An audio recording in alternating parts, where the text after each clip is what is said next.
come to the conclusion that there is too much information available on the internet about having a baby. I'm having the hardest time with him sleeping and really struggling with what the best decision is, whether I should sleep train, whether I should just continue feeding to sleep, whether I should try gentle sleep training.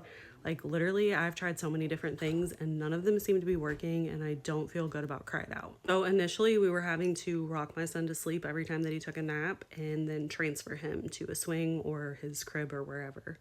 But at some point, I was getting ready to go back to work and I started gentle sleep training because I didn't want to have to do that and try to work and do all the other things. So I started gentle sleep training. That was going really, really well also, until he decided he was no longer going to take his pacifier. And essentially, once you put his pacifier in, that's when he would fall asleep. And so then he wouldn't take it and he wouldn't fall asleep. It was also around the same time that the 4-month sleep regression hit. So I really figured it was just a phase and I started feeding him to sleep.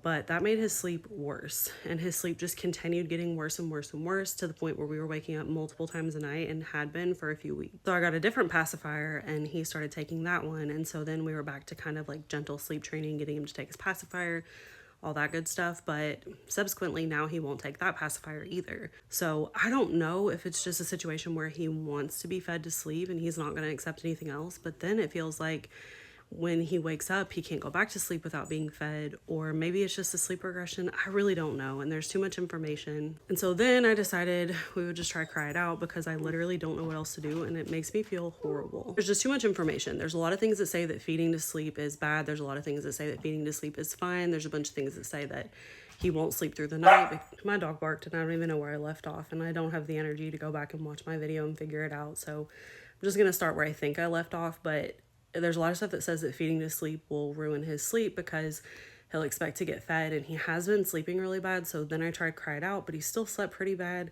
But then finally one night he slept okay, but I feel horrible about it, and the internet says that that can be really damaging. So I don't know.